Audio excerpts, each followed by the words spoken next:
Good evening. I'd like to introduce you to Becky Mellinger, and she's going to talk about the Silversmith house that they're doing a renovation on. They're doing this for the Presbyterian Church. What are you doing, actually? What are you doing? Well, the Presbyterian Church owns the house, which is locally known as the Mel Thurman House, but it is actually the home of Antoine O'Neill, who was a silversmith who was here in St. Genevieve from about 1817 till his death in 1825. The house is owned by the Presbyterian Church. We're going to restore it and not make it a museum-style house, but we're going to make it a functional utility building for the church. We'll have an expanded food pantry, which right now our food pantry is fairly small, but we have a lot of people that come. The back of the building will be the food pantry, the upstairs will be a youth center, and then the first two rooms will be meeting rooms and conference rooms that we'll use for classrooms, and perhaps we'll be able to rent those out to the community, but we haven't decided that yet, but that's what our plan will be. So we actually in 2000, I'll just give you a little history.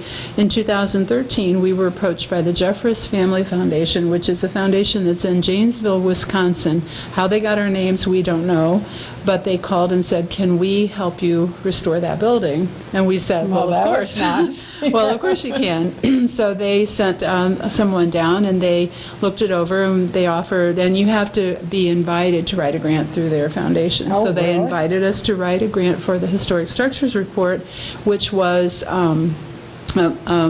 matching. They paid half of it, and what it did was it was a wonderful opportunity for us to find out exactly what that house needed, what we would need to do to restore it, what its deficits were, and they actually sent a crew down and picked it apart for about 6 months. And, Oh, my goodness. And at the end of that, they wrote a report, and they came up with our budget, and then we were invited to write a grant for that budget. So Oh, my goodness. we did that all. Actually, we were awarded that grant in June of 2014. So we're about 16 months later, and we've almost gotten to half of our funding goal, which is $200,000. So we have raised $86,700, I think. I'm not sure the exact amount, but Well, that's pretty good in that shorter time. right. So we've done really well. We've had a lot of different people involved with helping us. We have a local, and you all have had her on What's New Before, Jill Kennick, who is a silversmith. She's actually a model maker. I always introduce her as a silversmith, but she's a model maker, which means that she has a wide variety of talents that she uses, but she is at basic talent and training a silversmith herself. So, for instance, my necklace, which That's the fleur-de-lis. the fleur-de-lis, Yes. she designed this, and all of the jewelry and the items that we sell are fashioned from and inspired by Antoine O'Neill's silver works. And to get back to him, he was a really important citizen in this town, even though a lot of people don't know about him. I've done a long, extensive research over the past year and a half for his life, but he started out, he was born in Quebec in 1769. His dad was a wig maker. We don't know his mother what she was, but Antoine was one of the younger of about 11 kids. The oldest child became a priest, I believe, but one of the older children was a brother named Joseph Francois. And if you follow through the history of what he and Antoine did together, they traveled a lot. They were down in this area. Joseph was here in St. Genevieve and lived here for several years in 1792. Oh, really? Yes, and he actually, I think, from my research, I think that he was a broker of a lot of Antoine's jobs for silversmithing. One record that I found, but I've not been able to substantiate it, is that Joseph was also a silversmith. There's a book called Old Vincennes, and it actually says he was a silversmith, but there is absolutely no documentation to prove that. There actually isn't any documentation to tell us who apprenticed Antoine to learn the silversmithing trade. I think, though, that it was someone named Israel Ruland, because he traveled in the same circles that Antoine did. Was that Vincennes, Illinois? No, it's Vincennes, Indiana. Oh, Indiana. Indiana. And actually from Quebec, for the next 28 years of his life, there is not a single record found for Antoine until his marriage in Detroit. in 1797. But at that same time, he also was contracting with John Askin, who's a name from history. I don't know if you're familiar with him, but he was a British subject who came to this country and made a lot of money as a trader with the Indians. He had a contract with the Iroquois Indians, and I have one document that shows Antoine being given silver coins by him to fashion Indian trade silver. Oh, really? So, That's interesting. yeah, so he was in Detroit, and then from there he went to Vincennes, and then from Vincennes he came here. He was quite a traveling man. He was actually, at the baptism of his second child, absent. He was not there during that baptism. The priest wrote down in the records that the father was absent. Where he was, I don't know. But so he came here and he built the house here that's down on South Main. And at that time, in 1817, St. Genevieve was bustling, and that was kind of the heart of the business district. Louis Oh, really? Bolduc, yes. Okay. Louis Bolduc lived across the street, and the valets lived down the street, and so it was a big, pretty big, significant thing for Antoine to be here, because if one of the Bolduc, if the wife of the Bolduc people or any of those the richer people that lived in town wanted silver of any type, he was the man to do it. They didn't have to send to Philadelphia. Pierre Menard is also very big involved with Antoine O'Neill, and Pierre Menard and Felix Valet actually had a lot of business dealings with Antoine. And so for them to have a silversmith there is a pretty big deal, because they could get items, and usually they would commission something and then they would sell it and make money off of it. So they made a lot of money off of it. And actually, St. Genevieve was bigger than St. Louis probably at that time. Yes. It was, well, we know St. Genevieve was here first, and so, Right. but there were actually at least 2, maybe 3 silversmiths who were here in town. There was a Louis Couteau before Antoine O'Neill, and then also Louis Robitaille were here. There was another one, and I'd have to check with Bob Mueller, but I think his name was Didier, but he didn't really make a name. Louis Couteau, I have done research looking online. There isn't a single thing that I can find that he did, but he did live here. In the 1790s, he was here also.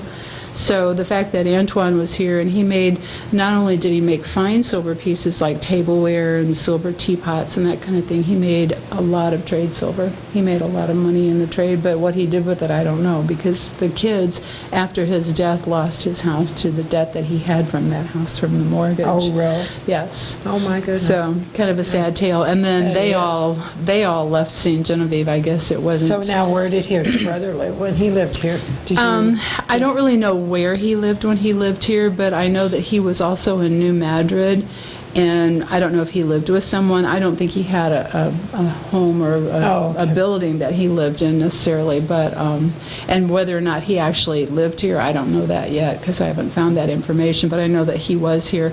In the Thomas Hook Book of Missouri, he's listed in that book as being here in 1792. So So now what do you have to promote the house, and to what kind of fundraisers are you doing? we have, we're accepting donations, and we are a 501c3, so anyone that gives a donation to the Silversmiths Renovation Restoration Project can take that off of their taxes. But we also have Joel Kinnick, that I said was a silversmith, has made ornaments. We are selling crosses that are inspired by the cross that Antoine O'Neill made, which is in the Windsor's Community Museum in Canada. It's about 12 inches high, and it was worn on the chest of the Indian chief. And I did a study about that. I was trying to figure out, it wasn't just bling for them to wear silver, but silver has an illuminating quality, and so the Indians believed that when they wore it, that it deflected evil spirits and they couldn't come into their body.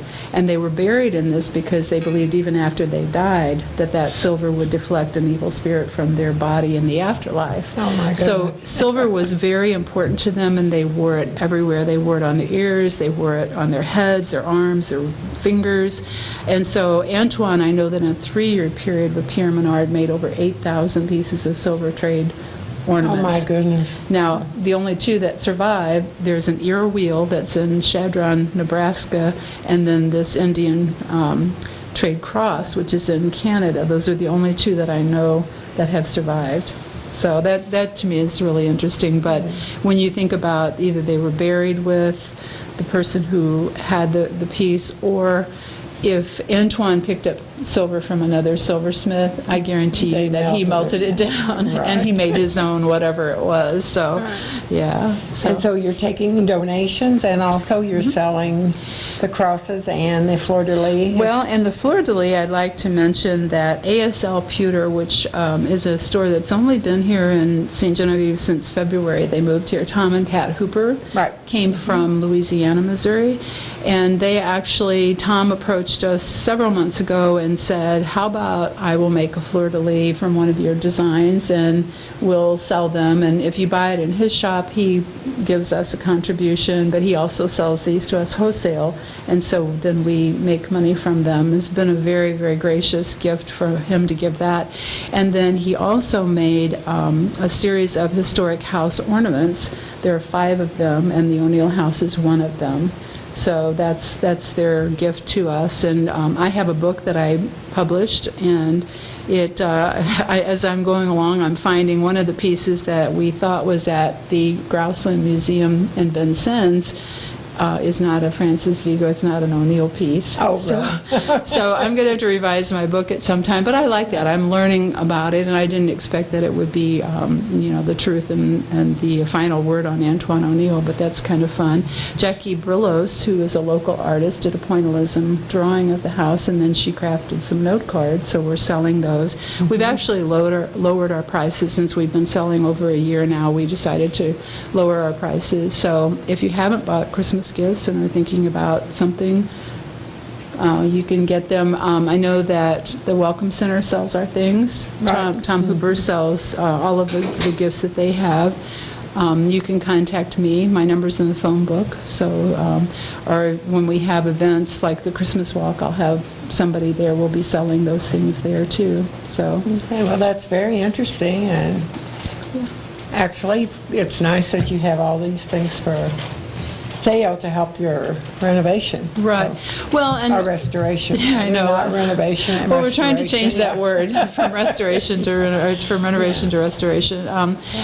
One of the things that I tell people is that whenever you come and see us out selling our things, most of the time when you're asked to give a donation, it's just to give a donation, but we actually give you a gift too, and so that's kind of fun that you can get something for your donation money, and it is tax deductible. So we'd like to get $14,000 before the end of the year to finalize our half, and then if we get our grant in April, then we'll be finished and we can start working on the house and get it going. So you're very close to where you need to be. We're very close, and in the 15 months, 16 months that we've been doing this, we have had just the generosity from the community has been overwhelming. How people have supported us. Yes, St. Genevieve is known for being charitable in that respect. So we're really excited about that. Okay, well, you come back again and I will. On the show. And I'll be back. Let us know what you're doing and how when we you're get doing. to if I get the grant and we get ready to get going, and I have more plans, because we actually haven't finished our drawings of the architectural drawings of the house, so we don't know exactly what we're going to do. But the structures report outlined what we needed to do, but we haven't thought about color schemes and that kind of thing. So I can come back and report that later. That'll be now the ornaments that are the houses that Anna Kirchner, those are strictly ASL, right? Or do you get some off of there? No, and somebody asked me that today. I believe that the money that they give toward, if you buy an ornament, a certain amount goes to, I think it goes to the historic house. So, so the ones that you buy, if you buy them as a set, one part of that will come to the Antoine O'Neill house, and then I know the Bolduc. Jackie did one, and then Anna did the rest of them. Well, I did one. Oh, you did one also? I did the O'Neill house, and then Anna did the other 4, I believe. Oh, okay. I thought Jackie did. She just did the note cards. Yeah, she just did the note cards. Okay. Yeah, so I think Anna did the Bolduc, the Amaro, the Felix Valley, and I don't remember the other one. But it's a set, and I think that as a set, they'll be very nice, and people will want those. So, yeah. So we're really appreciative from them. All right. So, well, thank you, Becky. Well, thank you for inviting me. I appreciate it. Come back again. I will. All right. I will. All right. Thank Good. you. Thank you.